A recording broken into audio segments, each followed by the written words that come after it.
Welcome, Lifessa Lounge, episode 30. We're here, we're in the building again, another week. I think 3 hours is a big number, you know? Yeah? Like, as a man, or as a person. As a man. As a person, when you get to 30, like, you kind of start making bigger life decisions and changes and stuff. So, we got to the episode 30, which changes a few things. We've got a new cameraman and stuff.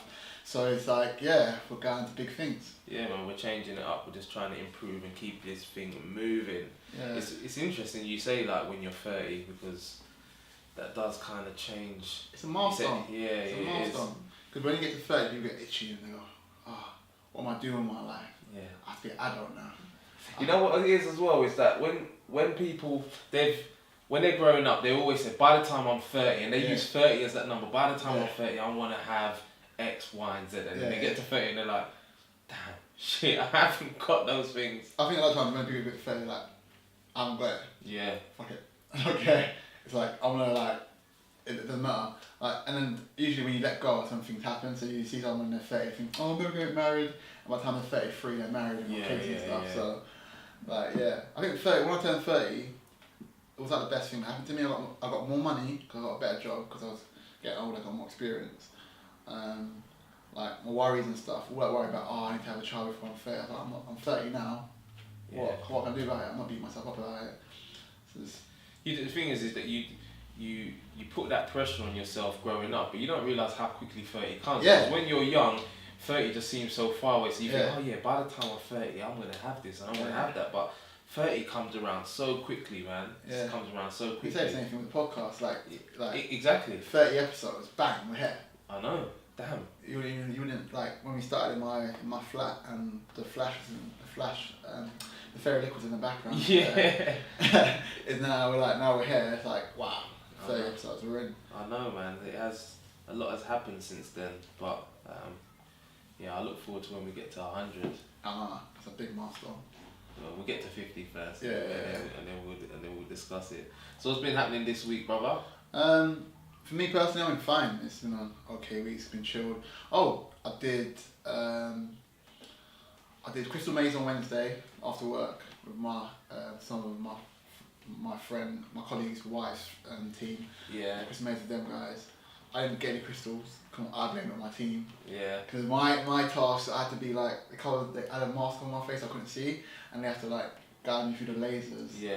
So that I can get the crystal. So they guided me to the point where we turned the crystal lasers off, and then like they're supposed to guide me to like the crystal, but then one person was talking, then everyone started talking, so I don't know who's telling me what. Yeah. And eventually I got trapped in.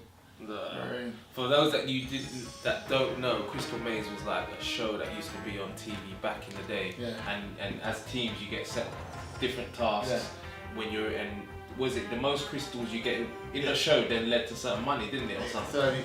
So each crystal was like 5 seconds. Yeah. And at the end you have a certain amount of time to then get all the. Yeah, that's it. Yeah. So I didn't even know that there was a Crystal Maze like for the general public now until a few weeks ago when someone was saying, oh, I'm going Crystal Maze. I was like, what? She's like, yeah. And I was thinking, wow, yeah, I want to do that. Yeah. I want to do that. Because on Wednesday, it's funny, you went Crystal Maze, I went to a place called Escape Rooms. Yeah. So at work, there's a few of us, it was like a winner's night out. So the winners of the quarter, that you had to hit certain business levels, and then we all got to get taken out, and we went to Escape Rooms. Okay. And so it's the same sort of, it's not the same as Crystal Maze, but basically you've got 60 seconds, they've got 3 different rooms, and you've got 60 seconds to get the key and get out of the room. Okay. But there's like loads of different clues. So I was in the Da Vinci Code room, some other colleagues were in Area 51, and then there was another room, I can't remember what that one was called, but I was in the mate, hard, and then so they start giving you clues, but I was thinking to myself, anybody that figures their way out of this room without clues they're just geniuses. But it was really, really fun, like doing little puzzles, matching this up, then you got padlocks, you open this drawer, you get a key, or you get another puzzle, and then you have to do proper good, man. Yeah, proper good. fun. That's good. Then afterwards on Thursday I did we had a team building thing at work, a treasure hunt, where we went outside like like mid-afternoon and went around London with clues, and they ping the clues to your phone, and then you send them the answer and they ping the clues again. So Oh, wicked. man, it was long. Did you find the treasure? No, we finished it. It's not really a treasure hunt. It's like a treasure hunt, but it's like at the end you end up at a pub. But Oh, is it? Oh, so you got to find the pub. Find the pub. Yeah. Find the right pub. Yeah. And you not found the right Yeah. pub. We started off in Moorgate. Yeah. I started off in Barbican. From Barbican, you go all the way to St Paul's, and St Paul's back across the river to South Bank. Yeah. And South Bank back to like London Bridge, and then you end up at Borough Market. Okay. And it took us ages. We started at 4, and we finished at 7. Bro. That was long. And he ended up in Borough. Yeah, Borough Market. That's interesting, man. Yeah, took you like proper across London, and it's raining and stuff. And me thinking that because on Thursdays, this weather in London, the UK, has been bipolar. It's been crazy this week. So it was like Thursday morning, it was really hot and sunny and stuff, and I thought no umbrella. And the weather report said ain't gonna rain till late. Yeah. And then Thursday day it's rain non-stop. Yeah, it was crazy. I did the same thing. I took my daughter to school on Thursday, and literally so hot when we're getting in the car. I've gone out, t-shirt, everything like that. Later on, by the time I went to pick her up, it started raining. I'm cold. Yeah. No jumper, no jacket. I was thinking, no man, this weather is crazy. It's crazy stuff. It's mad. Yeah. This week, it's been mad. It's been a mad week for weather. Got salt. Yeah. Friday, I went to one of my mates. He had a debating event on actually, so I went to that on Friday, which was interesting. It was quite good. He was on the panel. He was on the panel. Yeah, you know he likes to debate. Yeah. Mr. Savvy, Danny Wright, he loves to debate. So yeah, it was basically there were eight panelists, and they just were debating stuff. You know, I think one of the topics was sex before marriage. Is that right? Another topic was is marriage still relevant? And then it was funny because they all gave a fact and like basically said something that's right about them, something that's wrong. What's right and what's wrong? And there was a guy. He said, "I'm 24 years old, or I'm Nigerian." Yeah.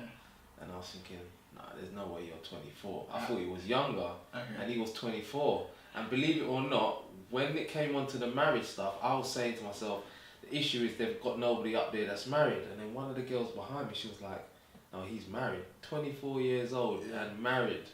I don't know, man. Is he like born again Christian? He must be born again Christian. He's religious. Religious, yeah. Exactly. How do you know? Because a lot of my friends, I went to university with, they became born again Christians, and when they became born again Christians, they got married really, really early. Yeah. Now my mum's a bit cynical about that. She goes, the reason why they get married really early because they want to have sex.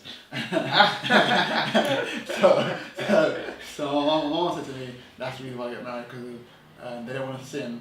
They just want to have sex, so they get married, and then they think, oh, we'll work on the marriage afterwards. So loads of people, like when I left university, loads of my friends, they got married at like 21, 22, 23, 24, and it was like, wow, that's really young. But for them, it's just like religion. It's like, well, I want to get married, I want to be with this person, I don't want to sin in front of God, I want to get freaky. So like, it all worked out for them. Well, that's because, as I said, there was 8 panelists, but only 2 of them were actually married. So it was one of those ones where I was thinking you didn't really have a balance between people with experience and people that didn't.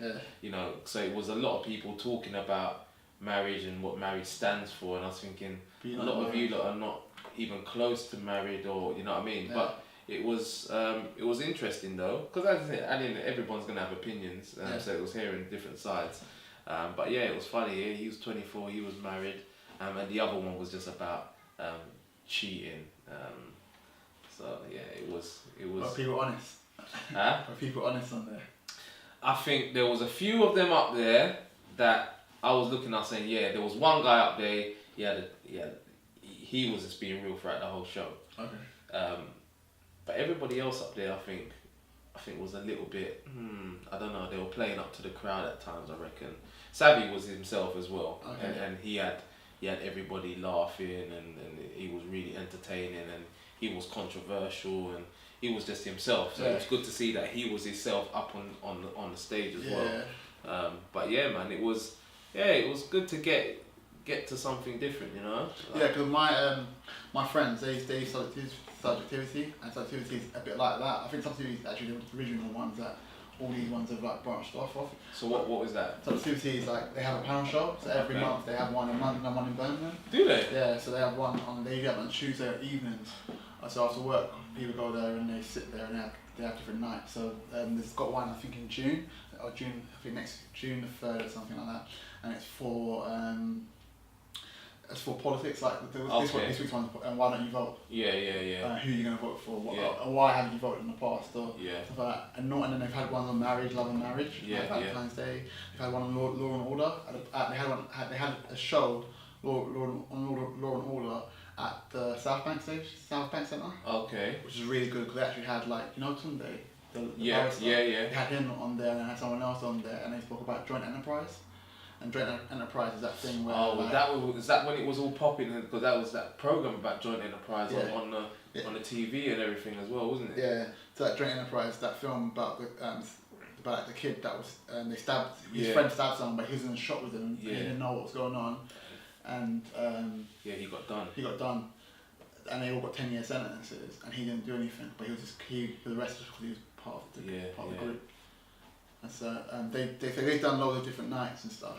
And on one of the nights I was a panellist as well. I can't remember what. You kept that hush, or did you tell us about it? No, it was ages ago. It was before Lifessa, way before that. I was a panellist on that. But I'm not talking about even. It's not like me and you become friends since Lifessa. No, it's before that. It's just like. Is it when you was doing It Is What It Is? It Is What It Is. Yeah, I was a panellist for that. For Subjectivity, for one of their shows. Do you remember what it was about? I think it was on cheating. Okay.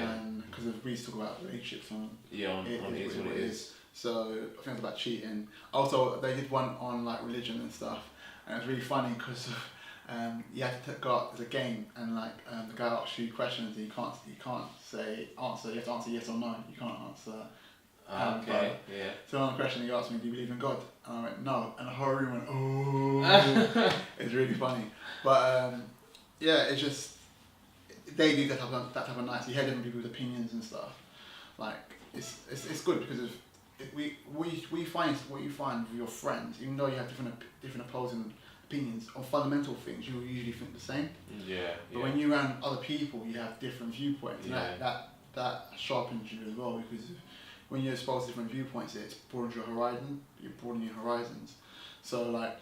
You also get educated. You get educated, yeah. Because you could, when you have echo chambers, everything reinforces your beliefs. Yeah. So you have cognitive. And then when someone tells you something different that's outside, sometimes you have cognitive dissonance where you just don't believe it, and it reinforces your belief system. But if you're around people and you actually have a conversation where you're talking, they're listening, you're talking, that you actually learn, and it broadens your horizons.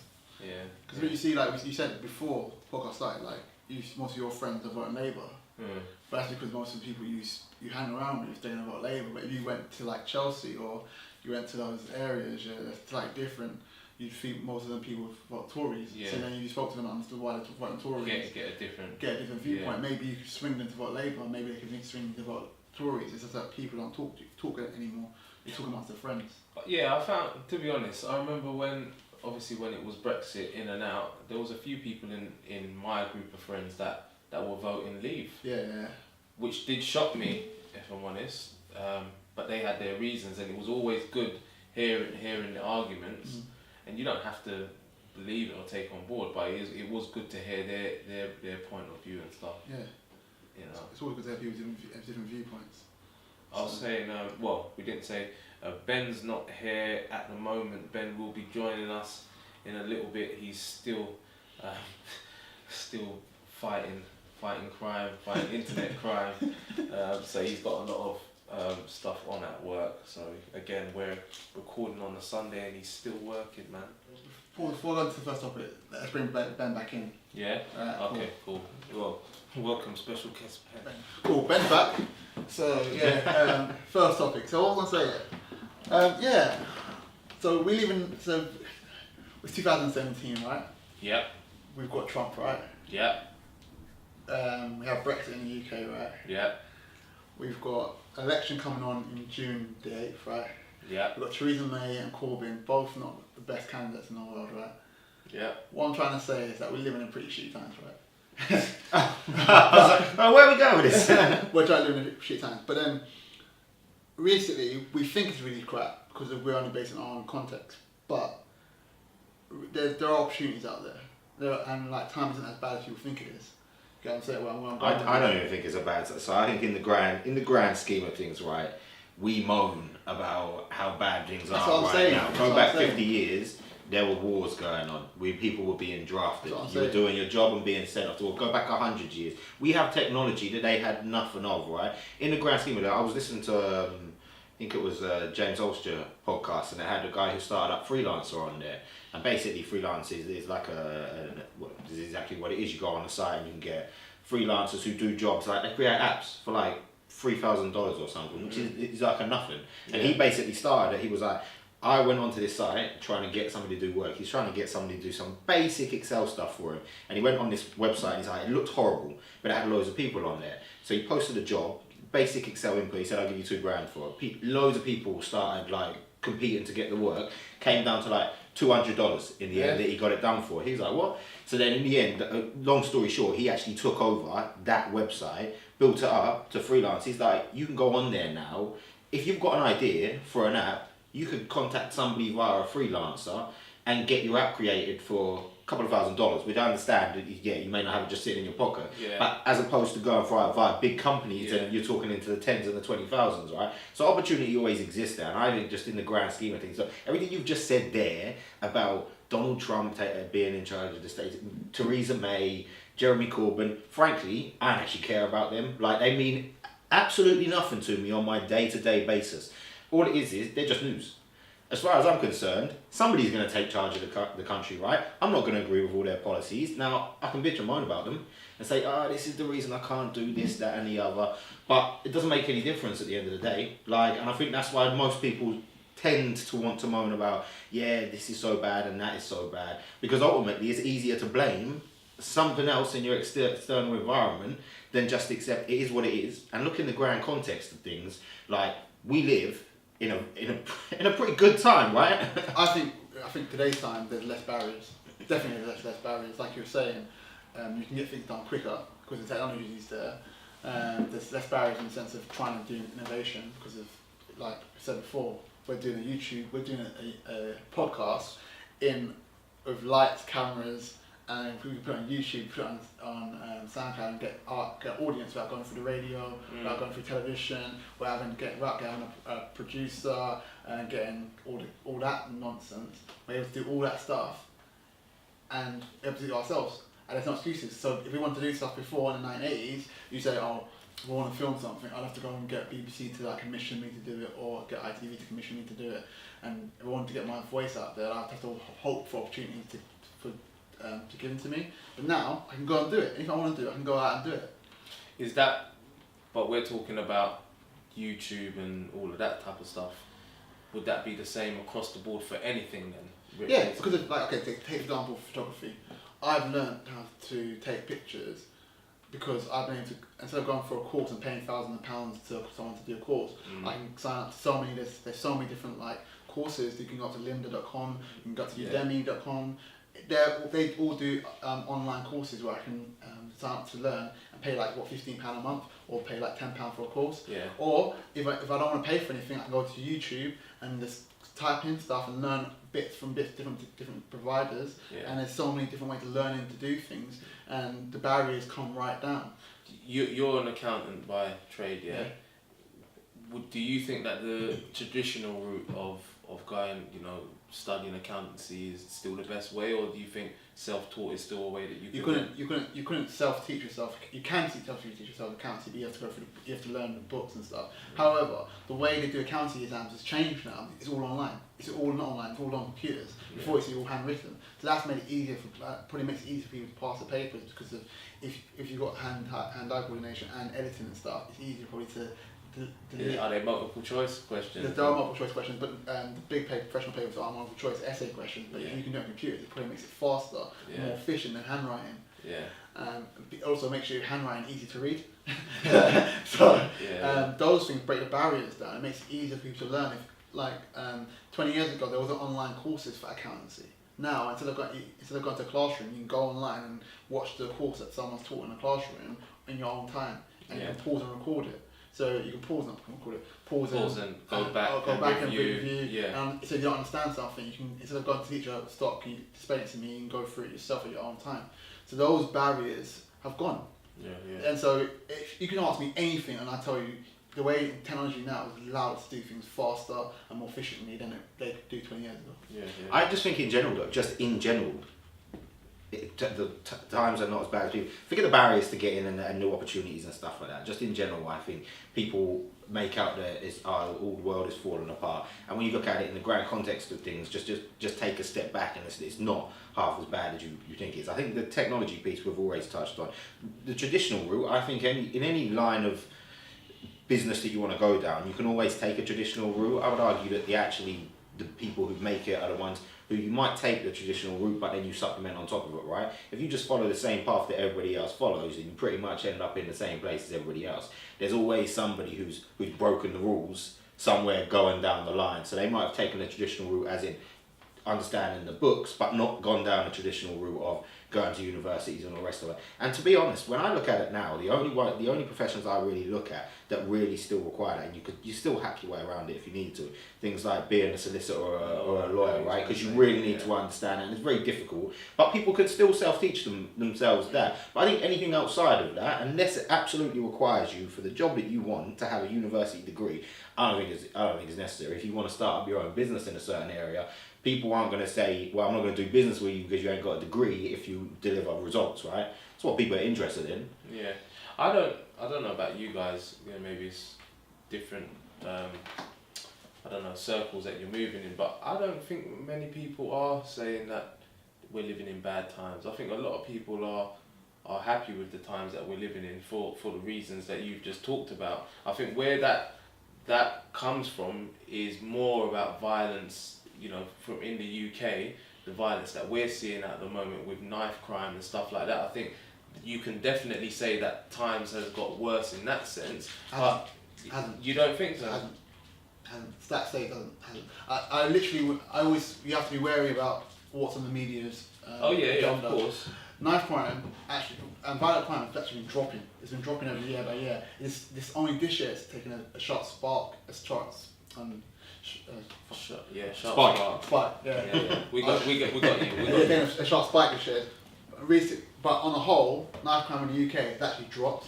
It's only in certain areas it's spiked, and it's only because they know more about it because it's on the agenda, so they're reporting it more. But knife crime on the whole hasn't actually risen. Well, I would argue that, because if I'm talking about when I was growing up, when I was, 12 to 16, and I never heard of people getting stabbed nowhere near as much as now. I do.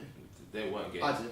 They weren't. I was saying to my brother, my young brother, that when I was in school, I remember being year 7, and in year 10 boy brought out a knife, and he was showing it, and it wasn't like I'm not saying that it didn't happen, but I'm talking on the scale that you're seeing it now. I think the thing is I don't know the stats, so I'm not going to talk on something I don't know about. But I would say that it's more visible now. So if you go back when you were younger, right, you wouldn't have seen people post stuff live on what they're doing, right? So I think now it's actually become more visible, which makes it easier to get a route to the media, which means it's easier to get out there. And I think there may be instances where maybe it's more violent now. So the cases, even if there's a reduction, the cases are more aggressively violent. Therefore, if 5 people get stabbed, but they get stabbed in the arm versus one person who gets stabbed in the heart, then one person who gets stabbed in the heart is obviously still worse than the 5 people who got stabbed in the arm. Do you see what I mean? I don't know how the stats and the metrics add up. I don't know. And to be honest, I don't personally I know back in Ipswich where I'm from, there's been a lot more increase in violence lately. Again, I don't know the stats, and I don't personally see that in my own life. So I still think that it's worse now than it was when I was growing up. And me as a parent, I worry for my child growing up in this day and age more than when I was growing up. Because you know more. It's like you say, the example I always use paedophiles is that when I was a kid, my parents would let me run out and play with my brother, and they didn't have a phone to monitor me, and I'd come home, and And the reason why people don't let their children play out now is because they now know that threat is more out there, because they've had the Peter Huntley guy that kidnapped those 2 girls and killed them. You've had those stories that have been in the papers, they've been on the internet, and it makes you more aware of it. So then you go, okay, cool, I'm not going to let my child run out by themselves anymore because they might get abducted by paedophiles. So it's not saying that 20 years ago there wasn't paedophiles, there was. It's just that, like you said, getting it reported or getting people seeing it and it being on getting reported and notified wasn't there. So when the ones that did get reported, it'd be like 1 or 2. But as we're finding now with U-Tree, paedophilia was rife in those times. It's just that we didn't know about it. Same thing with knife crime. Like knife crime was probably rife back in the 80s and the 90s and the late and early 2000s. It's just that we now know more about it. So, and because we now know more about it, you're more aware of it, and it makes you more scared of it. So you saying as well then that guns on the streets now were the same? You could get access to guns the way you could then, the way you can now. You could then 20 years ago. I think you probably could. So I think if you look back, you weren't like, I wasn't allowed to just roam the streets. Yeah. I had times to come in. So the same way you worry for Sophia, I would imagine your mum had the same concerns for you. Obviously, you didn't have the concerns for yourself at that age because you were just a kid. But I would imagine that. But I know, for instance, there used to be a regular night every month back in Ipswich where I was from. Every single one of them, there used to be one area, their group got together versus the other area. I'm telling you, every single one that finished, it used to be like a street war outside. You're talking about 20, 30 people from each one on both sides of the road. It was almost like they were like, yeah, go, and they went in for it. Yeah. People got stabbed nearly every single one of those. Somebody got like a big kitchen knife, cut him down the face. That used to happen once a month, and this is in it. And that actually, so that was less publicised. So when I see it now, I'm like, yeah, but I don't see rival gangs go against each other like I used to see back then. So it depends on the context and what you see. Because I see less now in my personal life than I did when I was growing up. Yeah. It's like, okay, it's like when it comes to knife crime, I thought I'm so far removed from that world because I'm never in it. Yeah. I'm like, I don't go out anymore, so the only time I would normally get that interaction with people that would be in that type of lifestyle would be if you went out to a nightclub and you mixed and then you get interacted. But because I go to work, come home, I go to the gym, I'm always in my own little bubble. I don't see it as much. But saying that, I still feel the streets are a little bit safer than they were when I was growing up in when I was 16 or 15, because of people getting stabbed. Like I've lost friends to being stabbed. Yeah. So I can't see there's any difference between this time and that time. I don't think it's got worse. I think it's been reported far more. It goes up and down. You have it. Daniel Taylor gets stabbed. Yeah. Then you get so many reports of Daniel Taylor getting stabbed. No, even America. Forget the UK. America. Do you think black people aren't getting shot in America by the cops today? It's not on the agenda anymore because they've got Trump. Trump makes all of the little news reports get focused on Trump. So all the people getting... No, but I've still seen stuff. No, you've seen it, but it's not been on the scales of Philando Castile or Sandra Bland or Trayvon Martin. It's not on that. It's not on the agenda. So it looks like please stop killing black people. We haven't. It stayed the same. It's just that it's not on the agenda anymore. But it depends, because as I said, I've still had videos being posted of. No, but what he's saying is previously.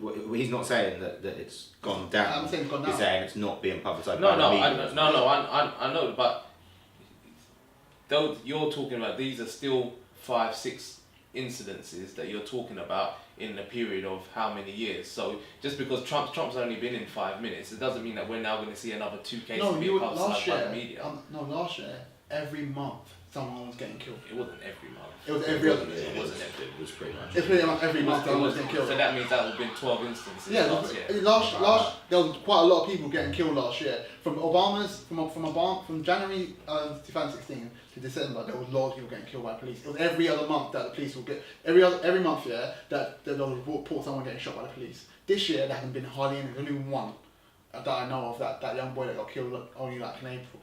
There hasn't been only one. I'm not saying that the police stopped killing black people. They haven't. It's just that what's been reported is that the focus has now moved to Trump. So on the same thing with knife crime, because knife crime, the crime's there, but the focus is now moved to knife crime, so they're now showing it more. Then you think, crap, these kids have gone crazy. They haven't. It's always been around. It's just that it's now on the agenda. So kids were stabbing teachers in our day. You heard of kids stabbing teachers? Yeah. Is it? Yeah. Kids were stabbing teachers. I'm not making this up, bro. There was a kid that teacher got killed outside the school gates, trying to break up a fight. He got stabbed. I can't remember what his name is now, but he got stabbed. This is not new. It's just that it's on the agenda. I'm not saying it has spiked, but it's not as bad as people think it is. Well, that's what I'm talking about. It's spiking. I think it's worse now than it was when I was growing up. Definitely. Also, you've got because in our day you used to have fights. You used to have fist fights, and that's the way it was. That's the way a lot of people settled. Even if you was on road and you got robbed, you would just get beaten up. You wouldn't necessarily be getting stabbed, and the way people are getting stabbed. But then, like what Ben said, I would say that with the internet, you would get people really more violent because it has to get ramped up. It's been ramped up because of the internet showing that people, because they've got now an audience, they're going to ramp it up. And they're hyping, a lot more now. But They're that's hyping. one of the reasons as to why, that could be a reason as to why it's escalated. But I think, but you know, everyone's going to have different opinions. Also, I think when you have children, you start worrying about your children, and then that puts you in a thing where this could happen to mine. So then you start being more aware of it. Yeah, 100%. that I wouldn't, because I'm not going to be in that bubble, or I'm not for the time being. I haven't got no children that are coming. Touch wood. That'll come anytime soon, so I don't have to worry about that. So when you have children, that's when you start thinking about, like, do I want my children to grow up in this area or where there's crime and stuff. But I don't think it's as I'm not trying to belittle it. I don't think it's as bad as people make it out to be. I don't know where we've gone with this. And it's an interesting conversation. I wasn't even putting it like that. I was going out to say people complain a bit more about certain cars. When it comes to safety on the streets, there are different contexts you put in. There are different situations. For instance, if I'm out on a night out, I don't get into fights. I've had one fight in my whole life. I don't get into fights. I don't get into fights because I don't need that ego and pride thing. And I know the repercussions of if you get in a fight and you get arrested and what a criminal record is. I also know that things can wildly escalate out of control. So if I'm on a night out in a club, I'm not starting a fight with somebody because I don't know whether he's going to pull a knife out or a gun out for what you're saying, right? Mm-hmm. So I think it depends. Everybody, you've always got to stay vigilant in the way that you handle yourself. And in London, it's still, you can still walk into dangerous areas as it is. I think what I was in general trying to get at is people complain more, one about opportunities, but two, I think just when things go wrong for them, they blow it out of proportion. When you could step back and just see, actually, it's not half as bad now. I've got the world is offering me so many opportunities out there, outside of just what I can learn, that were not there 20, 40, 50 years ago. Like go back 20 years ago and people connected to the internet via the noise that took time to connect, didn't. And whereas now, I can get the internet on my phone. Yeah. Like, if you wanted to download a video, imagine, it's YouTube, I can stream videos on here, right? You want to watch a video 20 years back when the internet started, download on a Saturday, leave it, and then you have to cut your connection because you couldn't keep a connection running all the time, right? Because when you're on the internet, you can't be on the phone, right? Yeah. So you might be able to download some of it for like 30 minutes, then you have to get off. Takes you, even to download music, it was taking like 4 days to do that. And now we stream it straight off stuff like SoundCloud. That's just using the music thing, right? I just think that sometimes we turn around and go, it's hard times, it's not opportunity, and you can blame all the external things, but again, to me, I don't really care about, I don't want to say this in the wrong manner, but it does not end or define my life who wins this election, for example. There are going to be things that come in and policies that come in that aren't going to change me. Trump taking over the world, yes, it's not, people didn't want it, but it hasn't brought an end to the world, right? It's just... But you say that, but you still care about the election, this is why I said the way I worded it it won't define my end. Yeah, I'm interested in what happens, but whatever happens, I don't agree with all of their. I don't like either of them. Whoever wins is going to be the lesser of two evils, right? As far as I'm concerned, but it's not going to stop. If one of them comes in and changes the policy like the way the taxes work, I'm not going to. What I'm going to do? I mean, I've already put forward my saying, vote none of the above, and I'll go for Prime Minister. But apart from me offering that up, there's nothing I can do about the policies, right? That's the same thing I think about Wenger when they're Arsenal, so I totally agree with you. I totally agree with you there. I feel the exact same way. When I think they have control over, don't define me. And this is what I mean. I think sometimes people just get too overly concerned about worrying and moaning or using that, and more times than not, often it actually provides a bit of assurance that, well, I can blame other stuff because then it doesn't look like I've made a failure. Yeah. Blaming other people, you can't, but you can still be. I just think that if you're gonna vote, then you want certain changes, don't you? Yeah. If you're taking the time to go and vote, you're hoping that these changes happen.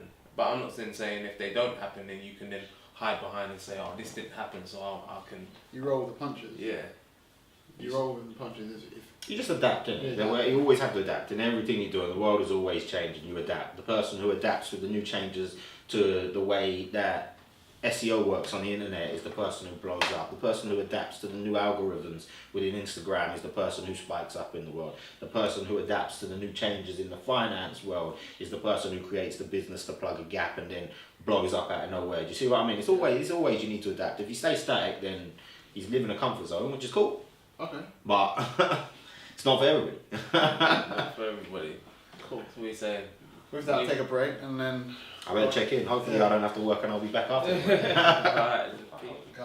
Okay, be sure to find us on all of the different social platforms, social network platforms. We've got Twitter, which is Lifessa Tweets. Instagram, you can find us at Lifessa, and on Facebook, Life's Essential Advice. So be sure to subscribe on all of those, and also YouTube, just type in Life's Essential Advice or Lifessa Lounge and you can find us on there as well. What's the next topic we're talking about? Is it the Joe Biden and? No, I watched a couple of just different things that popped up in the midst of the numerous hours of work this week. And one of them was just around Joe Biden. He was really, you know what Joe Biden's like he's only got one mode, which just seems to be angry. Yeah. But he made a good point, right? He asked, I can't remember who he was talking to. It was another rapper. I'm so out of touch with the game that I literally could not even tell you who it was. Probably Yachty. I'm not sure, but he was speaking at him, and he was like, "What do you do this for? Why do you rap for? Why are you in the game for?" And he's like, and he couldn't really answer. Yeah. And what he was trying to get is back in the day, in Joe Biden's kind of era, they were rapping for a reason, so to speak. So all you need to do is go back 20 years and look at the majority of tracks that came out now versus the majority of tracks, came out then versus the majority of tracks that come out now. And now they're just looking for a brief sound bite that makes it catchy. And I'm not gonna lie, like you've got like a Drake or something goes out there and he makes a tune that's good to hear, but you listen to the content isn't saying much to you. Whereas back in the day, they just used to be, you could listen to a track and they would lay down an actual story. It would be relevant stuff like, as opposed to this person, that I've got money, I've got bottles, I've got this, that. They used to still have those kind of songs, but they became more of a minority than the majority. And then obviously because almost like the sex sells kind of thing, that was where music went down the line of, and because of that you've just kind of seen rappers that come in who aren't actually very good but they're just selling. I think with Yachty, I think when Joe was going at Yachty, I think you've got the wrong person. Because Yachty's like 19 years old. Yeah, he's at young, 19 years old, you don't really care about those kind of things. And I know you're going to say that the 9-year-old rappers back in the day, they care about, they came in and had a reason why they're doing it. But like rappers nowadays, like Yachty, Lil Uzi, they want to be happy. Like rappers like 20 years ago, you had Eminem who wanted to kill his mum. Yeah. You know what I mean? Yeah, rappers, they had DMX that was like depressed as shit. Yeah. And they all had these angst and these like things they wanted to get off their chest. And now, people are happy and like Lil Uzi, they don't care about that stuff. All they want to do is pop money and get happy. Yeah. And that's why like you asked, what made Joe Budden so funny was that at one point he asked Lil Yachty, are you happy? And Lil Yachty goes, yeah, I'm happy. I'm like, I'm 19. I'm in school, he's like, I never used to get girls before, now I'm getting girls. And all this. You're not happy. Yeah. You can't be happy. I mean, this is a different interview. Oh, is it? But it doesn't, all it does is sums up that Joe Biden's just angry. Yeah, like, you can't be happy all the time. You can't be happy all the time. No, yeah, it's just like. But he can be angry all the time. Yeah. He goes, I'm not angry, I'm passionate. And I'm like, bro, you can't go to angry. You can't be angry and bitter. But like, I get that. I understand that rap has changed in the sense that times rappers and a lifestyle, the way they sell it, changed slightly. Like before, rappers were broke and they're rapping out rich stuff. Now rappers get rich really quickly, or they have to maintain this lifestyle of being rich. They don't talk about anything that's really meaningful. And when you do get rappers that talk about things that are really meaningful, you get like Kendrick Lamar's and J. Cole and stuff. You get a few of them, but they're not miserable.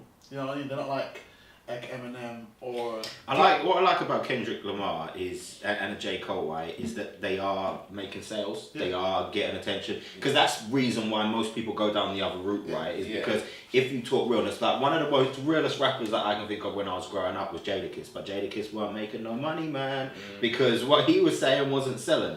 So Kendrick Lamar more than J Cole right now. I like J Cole. But Kendrick Lamar, when a new album comes out, when he drops a new beat, everybody's on top of that. Everybody's on top of that. Yeah, I saw Drake this year. Yeah, I saw Drake already this year. Who did he? Yeah, Kendrick. It's #1 album this year. 600,000 in the first week. Is it? 600,000 in the first week. Kendrick Lamar. What, more than More Life? More Life. Yeah. I think that doesn't surprise me though, because Drake's albums, I think I don't know what the sales stats look like, but I would imagine they've gone down. Find less. Gone down. Yeah. I would think they would. Well, I don't know. And my personal view on this, I still like tracks on his albums, but I think if I go back to like Thank You Later, I like the whole album, and then the next ones that came out, I like 85% of the album. No, I totally agree, because apart from the Thank Me Laters and those albums, I've not liked. Still listen to that. I've not liked a Drake album until this one. I think with Drake, it doesn't go away. He's had the greatest run in hip hop history in the sense that he's been there for 5 summers. He's been there for 5 years, and he hasn't gone away once. Kendrick Lamar goes away every 2 years. He comes back, he does an album, goes on a run, and he goes away for like a year. But I respect that more, because the work rate that Drake is putting in. But in this art takes time to cultivate. Well, he's dishing yeah, out but they're different. They're two two different. Yeah. I think they're a perfect example of one going down the route of what sells, and the other one going away and delivering something with more, maybe more meaningful content behind it. And I don't want to say that, and that doesn't take away from both of them. I think they've both got a massive work ethic. They just focus their attentions in different areas. But it depends on what sort of content you want to listen to, because even if we go back to the olden day, Nas and Jay-Z. Yeah, they were really, but you had other, for example, a Snoop, for example, he weren't really dishing out content that you know what I mean? But so you still had that side of the spectrum even in those days. I said it before, I don't want to go to the club and listen to Kendrick Lamar.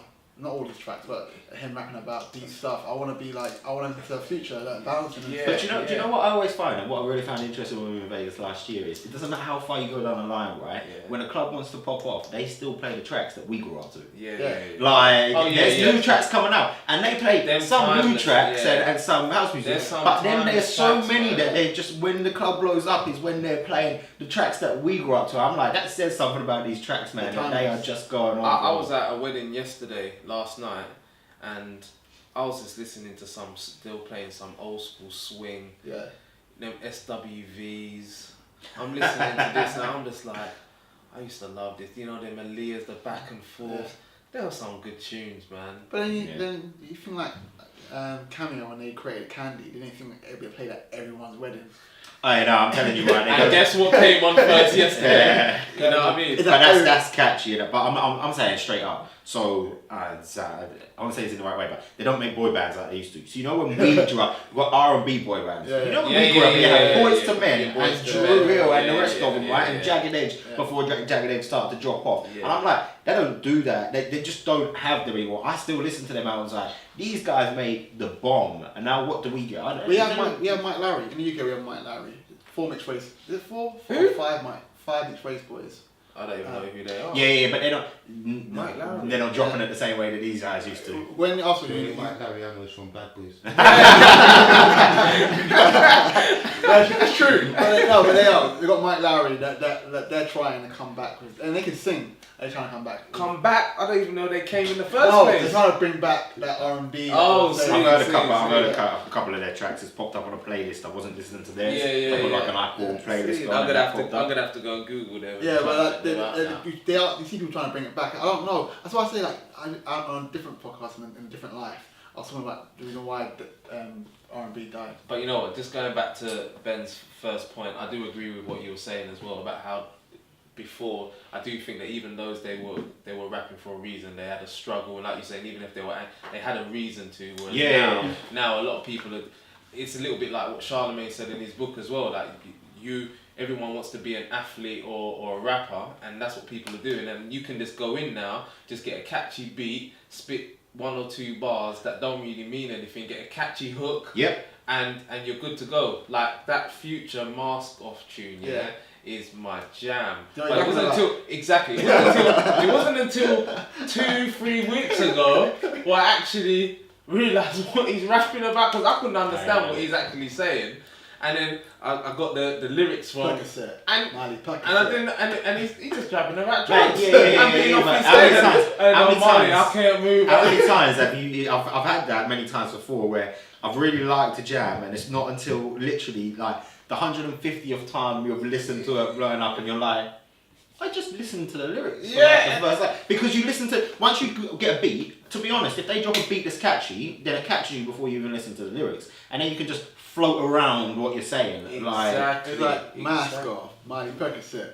And I knew what it meant straight away. And people were going, I was like, you know, it's about drugs. I didn't know. I got Boy. the beat. I ain't gonna lie. That's playing in the car from Capital Extra. My mask off. I got Sophia in the back, and we are jamming. I don't even know what we're jamming to until recently. I'm just like, oh my god. But would that make you not let her listen to it? No. No. One, she don't understand it anyway, so she's only hearing the beat. Yeah. So yeah, I'm not. But I don't listen to any music with swear words in it. Okay. Because she understands a swear word, Okay. and even though certain times she knows that she's not to say swear words, but I still don't just want to expose her to Yeah. that. So when do you think you'll let her start listening to? Yeah. To be honest, When did you start listening to hip hop with swear words in it? I can't even. It might have been around. Just probably going to secondary school, I would have thought that sort of era. I think when we were growing up though, it was a lot more rife. The amount of bad language that was used. I think the Gin and Juice, that Snoop Doggy Star album, that's one of my earliest albums that I can really remember listening to. The funny thing about radio is that the N word wasn't cut out until like the mid 2000s. Before they used to have the swear word cut out. So the N word was played, yeah. And it wasn't cut out until the mid 2000s. Yeah. And then after this, I don't know. My parents weren't big into hip hop, so I listened to stuff and they didn't care because they didn't know what I was listening to. Yeah. To be honest, I don't put my hip hop albums and stuff on when she's in the car, even if it is censored.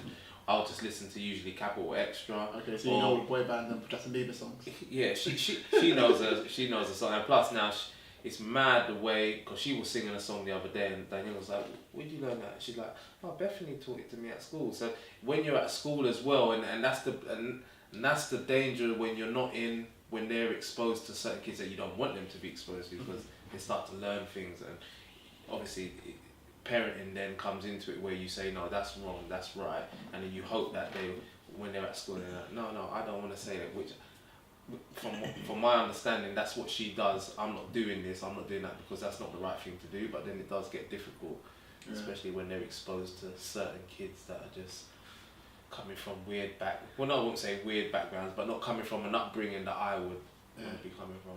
I remember having a conversation with a kid when I was in the playground.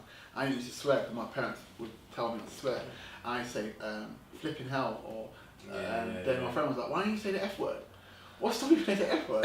And I stopped there for a second. I was like, and it's like, you know, as a kid, all your innocence just goes there. It's like, yeah. Why don't I say it? And you just start saying it all the time. It's hard, man. It's hard, yeah. It is hard. It's funny. I always when people swear, I always find something weird about that, because people often say, "Oh, people swear," and it shows a lack of imagination. No, it's not a lack of imagination. How do people usually refer to it? It's like a sign of poor language skills. I don't think they say it as maybe a lack of ability to articulate yourself. Yeah. But it's weird because I can articulate myself pretty well, and I swear a lot. Yeah. Like at work, the amount of times they'd be like, "We need to get a swear jar." I'm like, "If we get a swear jar, you might as well just take all my wages away." Yeah. Like, because this ain't gonna work, right? And people just get used to it around me. But I don't think I don't know when I started swearing. It was my dad used to swear a lot, so I think it depends on the environment you're brought up in. Maybe. My dad told me it's better to swear than hit someone. So if you want to, instead of hitting them, to swear at them. Here he goes. I don't swear at people though. What usually Just happens is, for fuck's sake. basically, Like that, if I'm on a phone or something, there are a lot of times where I will mute, and then I will be aggravated about what's going on. I'll go into like Hulk smash mode, as one of my colleagues says, and then I will be back off mute. But I can quite easily step in and take, right, I'll do that, but then I step back into it and I'm composed and I'll direct it. But I just need that. Or I'll see somebody who I've been on calls or something all day, and then I'll see a colleague that I could be open with, and I'll just offload. I'll be like, sorry, I just had to get that out of my system. I think it's just, I don't know, it's just who you are, innit? Like some people It's say, who you are and who you're around. Yeah, I've got a friend and we'll be on the train going to a meeting and we're talking and every other word is some sort of swear word, and he's so loud as well. And I'm sitting there, I'm just like, keep it down a bit, man. We're on a train, and we're just swearing and with this, but he just don't care. That's just his personality. Do you know what? No, I think it's something the other day because I've been on a lot of meetings this week with a lot of different people, and what I really realised is, and I was thinking this back to myself as well, I think it's a defining moment in time when you stop caring, when you just realise to not care about anybody else. True. And it's not an easy decision to make, but half of the time, so I was in one meeting and I said, you know what I'm like, if you deliver me this, then I'm just going to ask for more. And they were like, and because there's 5 people in this meeting from our supplier, and they were like, yeah, we know it's Ben, we call it Ben being Ben, because they know what I'm like, right? And I'll go on to other sessions that I have and I will drive it and I will manage the situation and cut through the noise and just be concise, right? But that's because I'm not trying to please everybody. At the end of the day, I don't care what people think about me, but out of doing that, I almost earn myself their respect because they know that they will get something that is consistent from me. The way I talk to you and the way I talk to you is the same way I project myself to the outside world if I'm dealing with people in a professional capacity. Now, if it was, I deal with you in a slightly different manner and you in a slightly different manner and them in a slightly different manner because all I'm worried about is pleasing to them, then I think you start to lose a bit of integrity for your character because people are like, well, he doesn't really have a personality, or that's when you start to be a bit snaky. Don't get me wrong, you have to tailor your way of communication to certain audiences, but when you start to tailor your actual persona to people, that's when you become a person, they're a bit fake. And arguably they are a bit fake if I'm being nice to you and then bitching about you behind your back to him kind of thing. Whereas, and I was just thinking about it, I was like, it's only when you went, I think it's when I was coming up, I used to be, because it's funny, when I talk about, I was thinking about this the other day as well, when I speak about how I was shy when I was coming up, but whenever I talk to my mum and she speaks to a person who used to look after me in like kindergarten, she was like, yeah, I knew Ben would do that, he always used to be the person who coordinated and brought everybody together. So it's like I had signs of what I'm good at now, and then there was just a period in the middle where I was a shy individual and got forward, but then I got to about 15, 16 and I was like, I don't care anymore. I do not care anymore. I went to a bit of an extreme and became a worse kind of person, and then obviously from my experiences built up to this. But ultimately it all stopped when you just realise I can't afford to live my life to please everybody else. Not to mention the fact that comes with considerable amount of pressure to always be trying to please people. You got to be authentic. People respect people who are authentic. I don't like people that are fake. No one likes anyone that's fake. If I can sense that you're not real, I don't like people that suck up to me. I don't like sycophants. I don't, because I don't think they're natural. I don't mind you giving me credit when credit's due. I don't mind you patting me on my back when I've done something well. But if you're always kissing my ass, I'm gonna think something's up. So I respect people that are honest and give me honest feedback if I'm messing up. If I'm messing up, let's go. But I think it's difficult. I think it takes a degree of, I got to this point because I got to a point where I'm not going to put up with this anymore. Whereas in general, I think for some people, if you haven't been forced to that, maybe it can be difficult too, because you're kind of looking at it and going, well, I want to be authentic, but I'm worried about how it's going to be perceived. Are people not going to want to be my friend anymore? Again, me personally, I don't care because I'm fine to be individual. I spend a lot of my time, to be honest, I'm a mix of being able to go out there and connect with people, and I'm good at connecting with people, but at the same time I have very reclusive tendencies. Like, I like my own time and to be by myself, so I'm not worried about if I act a certain way and I piss people off and drive them away, because I don't need the surrounding people. But having said that, I think there still needs to be a balance. You don't just want to be going and just pissing people off and then be like... No. I know, but I'm just saying... personally. I know, but I'm saying, I still think, I don't know, you still would want people to like you. I don't think if someone says, I don't like Ben, he's this, I don't think you'll be able to just brush it off totally and be like, I don't care. No, I think I kind of get what you're saying. I kind of understand what you're saying as well. I think what he's saying is that he's been true to himself, and he doesn't care if you don't like what's true to himself, and he'll tailor. the communication ways you can tailor it, but being true to themselves is more important than changing yourself just to make people like you. Yeah, and I think just to build on that, I think you'll find, and the reason I'm trying to say this is I think you'll find that that's not what happens. So when you're true to yourself, people may not agree with everything that you're about, but they don't dislike you as a person. I don't go off pissing people off. They might not agree with all of my arguments, but they respect me as a person because they know the position I hold. And I often talk about this when I'm working with somebody. If I've got an issue with them, the job that they do, I distance that from the person. I'm like, really nice person, but not great at their job. Whereas if they're actually a kind of snake and fake person, I'll be like, they are rubbish at their job and I don't like them. And that's it's a very small amount of people. But the reason I don't like them is because they flip flop around in there. So if they disagree with me every time, but they consistently disagree with me, I actually don't dislike them. They become frustrating to deal with sometimes, but I don't dislike them. I only dislike people when they're acting unauthentically. So whereas I say, I may hold a position because I don't care to change my position just to agree with you, I often find that doesn't come away with people saying, well, I don't like him anymore, he gets on my nerves. You actually find that that earns you a high degree of respect with them more than anything else. And also, if you're authentic, his authentic self is not being a dickhead.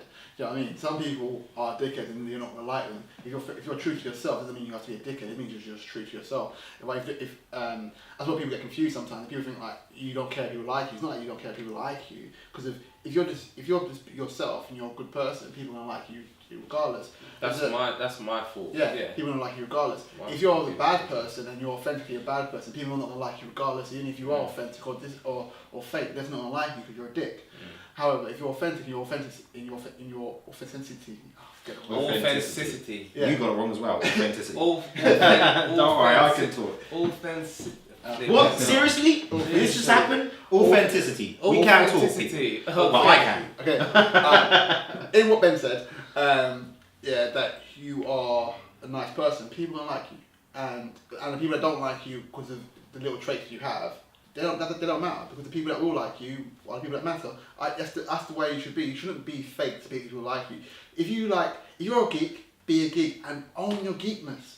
People that like geeks will like you. If you're a cool person, if you're a cool person and you're a road man and you want to be a road man, people that like road men will like you. Don't be fake to make someone like you. But do you know what I like about that? And it goes into the Joe Rogan podcast we listened to before, where it's got Guy Ritchie on there, and where he's like, he owns the suit. But I think in general in life, you just need to own you. You need to own your work. You need to own your own persona. You need to own everything about you. Because even if you're a nice person, a part of not having to tailor yourself to care for what everybody thinks about you is the fact that you accept that not everybody's going to like you. You can live in the best manner, but you're still not have everybody like you. Because there are always going to be those haters who are like, what was that? I was listening to something. They were like, when you succeed, everybody tries to put it down to, well, he got lucky with this, and he got lucky with this, and he got lucky with this. And when you fail, everyone was like, yeah, he messed that up.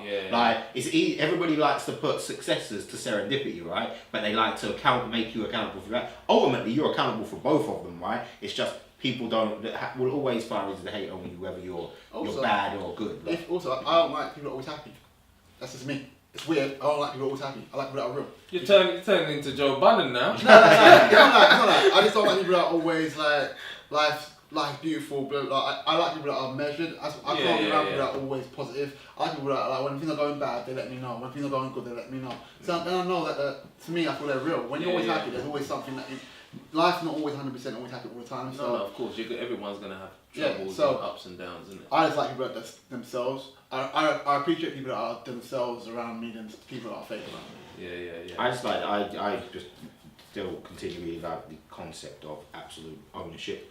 I think everything that you have in your life, just absolute ownership. So your failures, you own all of them. So like for instance, when something goes wrong, which is part of let's say at work and something goes wrong and it's one of my team members who have done something wrong, but in general my team is great, but say somebody in a wider team has done something wrong.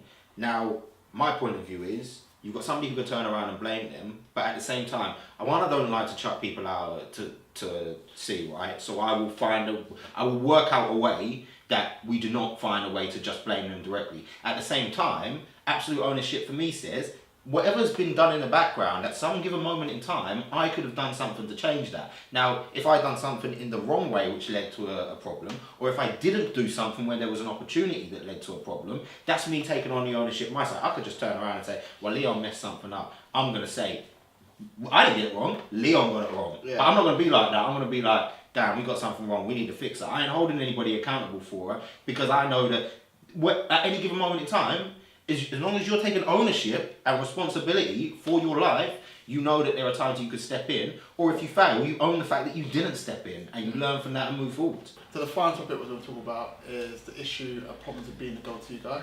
And I'm looking at someone right now who said... You're not looking at anybody right now.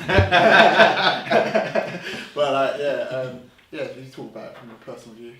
So I think it's one of those which I think it's not the difficulties. I think it's the pressures of when you become the person that people go to all the time.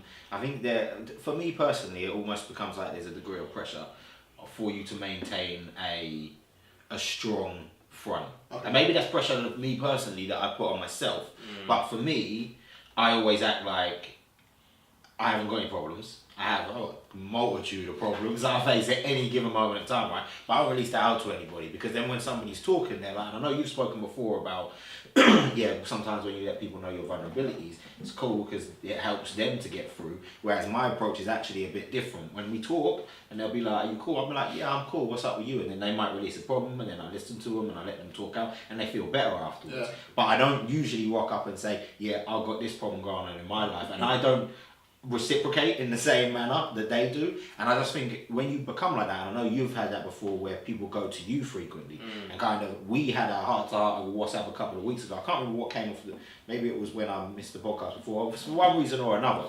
And it's not often. That would be like the only time probably this year that I release details of my issues to other people. But I think sometimes it can I think you need to be wary when you've got that. I don't think I'll change the person. I probably should try and change the person, but I think that is a pressure that people can deal with that can just take its toll when it's continued. Every so often I get to a point where it's like world on your shoulders, and you just have to step back and take stock and almost recharge yourself. The way I think to maybe counter that is it's just a little bit about what I do is certain people, I've always been told I'm a good listener, and I very rarely do I speak about my issues and my problems when I'm talking to somebody. It's always I would have a number of conversations, and it would always be finding out about this person, what's going on, what's wrong, blah blah blah. But then where I know that I can then release mine is that I literally have 2-3 people that I know that if I have a conversation with them, it's so how are you, da, da, da. And then I know that I can sort of offload. And it's taken time to be able, not necessarily trust, but they've broken that barrier down. Yeah. And then now it's just normal now that I can just talk to that person, and it's just, and they're not going to judge you, and you can show your vulnerability, you know what I mean? And it's all cool because you know that person just cares for you, and they're going to give you honest advice as well, do you know what I mean? And try and help you get through whatever you're getting through. Yeah, that's why I'm thankful that I have two brothers that I'm really close with, that I can speak to them. I speak to my brothers, but my brothers about anything, because my brother I live with, it's more like a marriage. Friendship. It's a friendship, it's a marriage as well, because of we're a year apart. Yeah. We've always been close, but we weren't always close between university ages. It's that as we've got older, we've got respect for each other. So I respect his opinions and things. I know that he's always looking out for me, and he feels the same way with me. So I can open up to him, and then my little brother can give me a different viewpoint, because he's outside looking in. He's like my little brother. He thinks that I don't know, but I know that he stalks me in the sense that he knows my Instagram, he knows my Twitter, he knows my Facebook. He shows support, he shows love for me, and I appreciate it. But also for that, from someone else that's following my life, it means that he's seeing things that I might see, so that he can offer advice from those points of view. Yeah. I stopped being the go-to guy because I'm too empathetic, in the sense that if someone's going through a bad time, it then affects my moods, and affects the way I am.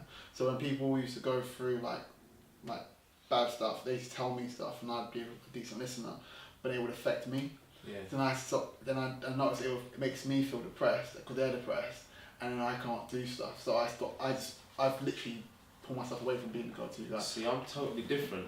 And sorry to just cut you, I just wanted to, because it's relevant to what you were just saying, is if somebody's talking to me about their problems, me just talking to them and just being a shoulder to cry on at times, or just to listen, I feel like I am helping them because I'm helping them release, and then that then helps put me in a better mood, because then I'm thinking, you know what I've done, I'm helping somebody and I'm doing right by somebody and I'm being there as a friend. And so my mood totally different to what you're saying. You go the other way, I sort of go the other way. It's because I know I am. Like if I'm in a room and like someone's angry or someone's angry and it's nothing to do with me, I feel it. Yeah. And I don't like it. So it's the same thing when I'm in a room at work, and everyone's stressed out and stuff.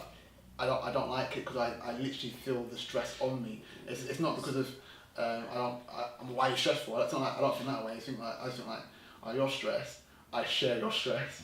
You're worried. I share your worry. And my brother, he's worried about something. I share his worry. I've always been that way. I don't know how to stop it. Yeah. And so, like, the way I stopped doing it, so I stopped taking people's problems on me. Yeah. So I said, stop telling me. I'm not there. So if I'm not there, you can't offload on me. But that's why I'm like, for people who go through that, you need. I think sometimes it gets overlooked, the pressure and the strain that they're under. So for instance, when you're talking about at work in a stressful environment, right? So I can't step away from that. So I've got a team, and they can't always physically see me because they're all distributed everywhere. Yeah. But the way I act, the way I lead them, I can't afford to just say distance myself from that. I am their barrier. I'm the person who looks out for their best interest. I need to, at that moment in time, say I can handle the twist of the. So there was a picture I think I posted up on my Snapchat at one point. There was this man, and he's walking in a suit into a twist. Whole carnage and everything is around him. He's just standing there, calm as in a suit. Because that's how I have to be. Like when a storm erupts, I need to be the person who can cut through all the noise,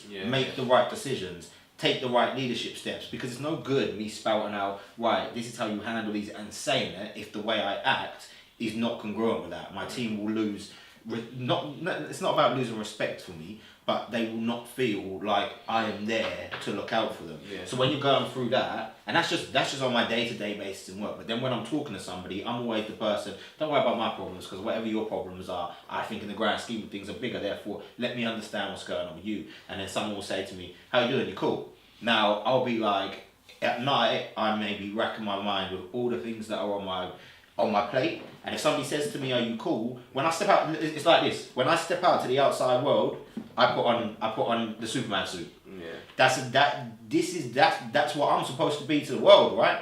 So even when I'm talking to people who are close to me, that's why for a lot of people they're like, yeah, I know you. I'm like, there is a very, very small handful of people who know me, right? Because not really, you may think you know me, you have no idea of the stuff that I've never let you into, which means you can't know me fully. Yeah. So there are a small group, and I understand what you're saying about the people you can trust. Yeah. There are a small group, but even within that group, like, I still won't always go to them and tell them my problems, because I'm still, I know you won't, have a responsibility to be like, I know you won't. I have a front to maintain, and don't get me wrong, it's not necessarily, it's a challenge, right? Because it's not, I could say I should work on that, but at the same time, I know from feedback from people around me that the way that I act helps them through things at certain points in time, right? It's balanced. So if I was to change, I might not be the person I am.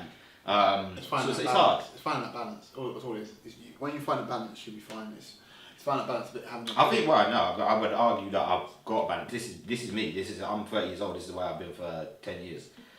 And it's served, to date, it's served me pretty well. And what will happen is, I will have one of those where I have a heart-to-heart with you, and it might be somebody else will do that with me, but that probably only happens maybe twice a year, when everything it feels like it's caving down, when I'm at that lowest point. But at the same time, that when I'm at the lowest point, heroes are made out of adversity. Like, so I wouldn't, it's just, you almost have to accept. It's like being an atlas. But what I would say even is... Batman has Robin. Even Batman has Robin. Yeah, and yeah, exactly. But Batman, you say has Robin, but there's that clip in maybe it's in The Dark Knight, and he's like, even Batman has limits, and he's like, can't afford to know. I said that to somebody last, because he takes off his suit and he's got scars, but to the outside world, he's like, They can't afford to know. And the reason of that, I'm not saying I'm a superhero, but he's supposed to be a figure of light for people to look up to. Because when we've spoken before, and you're like, when we first started doing this, and you were like, I want you to be relatable to people. I'm like, I can only be me, and some people will find it hard to relate to me, but because they won't understand some of the shit that I've gone through in the background, it's harder than me to be the way that I am. It's just, it is what it is. All I'll say is that everybody needs help at times, and there's, you know, you don't achieve anything just by yourself. You know, it's always what some people may. Batman has Alfred. Okay, forget. I think that Batman has Alfred. Well, yeah, but it's always nice being in a team and being in a position where you can lean on someone. I just think that you just haven't found that person that you can maybe talk to yet, and that person helps. I always want to be clear. Then it's nothing to do with a team. I don't do anything individually. Every success that I have in anything that I do, I hardly attribute anything to me. If I do something good at work, I tell people all the time, I'm not smart. I just have a great set of people that work for me. Simple as that. I don't take responsibility. You always say that. You lot are smart, man. No, I know my quality. Somebody said to me, "What do you specialize in?" And I was like, "It's a good question." And I'll be like, management and leadership is what I do. I like to be a leader of men. When it comes to managing a situation, I can say calm in a crisis. But I'm not individually good at any particular kind of expert skill. So when I'm coordinating and bringing people together, that's why I think I can manage stuff across any industry, because all I need to know is how to get in touch with the right people and get the right information, and I can make informed decisions. So I always do stuff as a team. I'm not sure. Look, I think great leaders can take on more than the normal person, right? And they can soak it up a a great leader. I'm joking. I think you definitely got potential to be a great leader if you want one already. I don't know exactly the dynamics in the team you manage, but I know you as a person, and I know that you've helped me through some difficult moments just by being exactly the type of person that you're talking about being now. Do you know what I mean? Yeah. So, but I just think, so yeah, you know, great leaders can take on more, and there's nothing wrong with that. But like you said, they will become a point where, you know, you are human, and even great leaders. You just look at Jose Mourinho, for example. Yeah, he's been a great manager for a number of. But you can just see, just by looking at him now, the stress has been getting to him in over the last couple of years with what's happening with Man United and what happened with Chelsea. Whereas before, he used to always be able to deflect that quite easily. I just think that, so you get the point, and they're short, but even to his players, he can't be seen to be under stress and stuff. You know, he's probably, you know, he's that man, he's giving them confidence and everything like that. But behind the scenes, maybe his wife or somebody else, he might be able to just offload and let them know and let them into what he's really feeling. I think what you said is good. I think it takes more than the average would part with. Because for me, if I think back, let's go over the course, we're 6 months into a year. I had that one-to-one with you, and we had the time, and we went to the chicken shop, and we were talking about all the stuff that was going on. And Richard was like, "Man, you don't have stresses in your life. I live a life that's stress-free." And that would be probably the only 2 times that I offloaded this year, because otherwise, and I'm comfortable to do it with you two, but then other people outside would ask me, and I'll be like, I can't afford to tell you this, because I feel like you need to see a Superman at the moment to help you through your own problems. I get that. Whether somebody else would then be, if there was a missus on the side, you would probably have that. But even there, to a degree, there would be points of, I would imagine when I settle down, there will even still be points of, I will still need to stand up and be the man kind of thing, because that's my position in the relationship. So I think you're right. It is always a balance. I think what I wanted to get out of this is that sometimes I think we overlook, when you do see people in those positions, whether it be a management position or somebody who you see as the leader and go-to guy amongst your group of friends, right? I think sometimes we overlook just how grateful we should be to have people like that around because of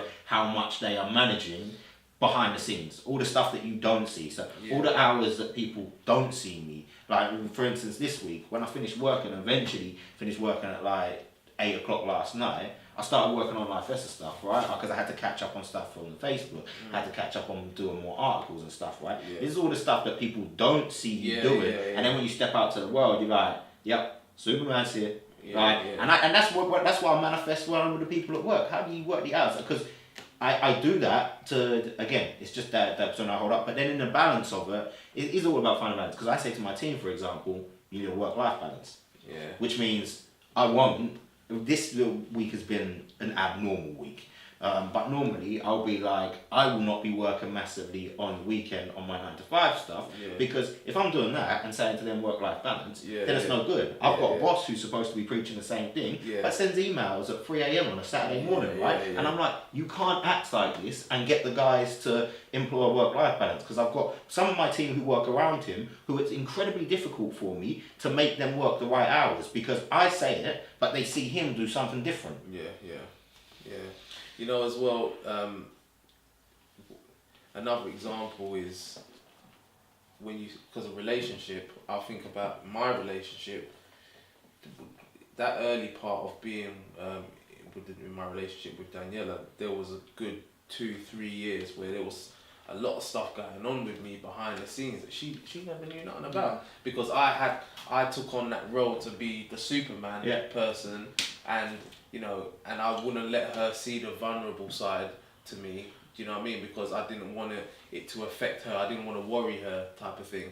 And it's man. It's interesting. With Edger, I did straight away. Yeah. I let her know. Because I had to, because of she was going through things, and I had to show her I'm going through things as well. It's not like just so we support each other. From the get go. I think it's the context, because you're saying she's going through things, but I think if you're not, because there are stuff that I won't tell people because I don't want them to worry about me. I know their natural inclination will be to worry about me. So then I won't tell them what's going on because I don't want them to worry. I will take the burden on me. Whereas you are saying you're going through stuff, but I'm going through stuff too, to help each other. So what I would say though, and maybe it's a little bit different than when you're actually in a relationship, but I much rather the position that I'm in now with her, and I wish that I'd have done what you did, because I took on so much where I feel that we could have been helping each other.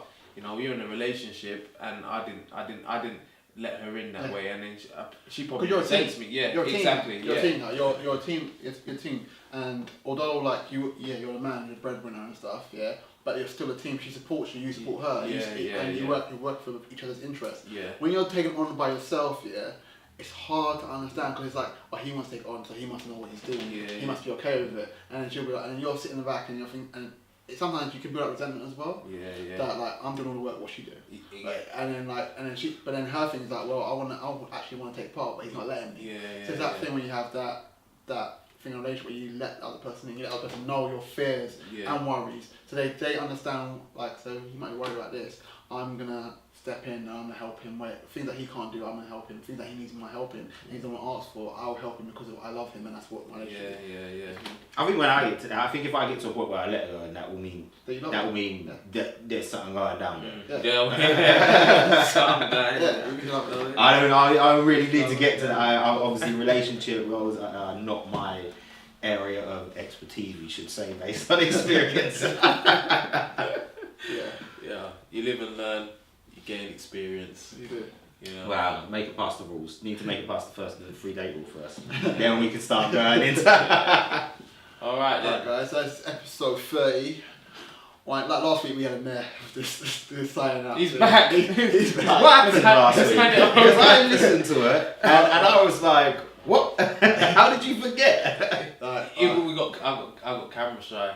Because after the camera stopped rolling, I was like, I remember it. And then it all so, went apparently I'm the only person who listens to our mottos, but as ever guys, so we covered a few things. I've joined in for the first time with the new kind of format that we run it in. I think it's been, we'll see. I'll see when I get to listen back. I hadn't even had a chance to view the one from last week, but I listened to it. Seemed to play out well. So as ever, we do this on a Sunday, so we hope that you enjoy and have a prosperous week. And remember, life is only as good as your mindset. The results are only as good as your hustle, gentlemen. Peace. We out. Nice one, peace.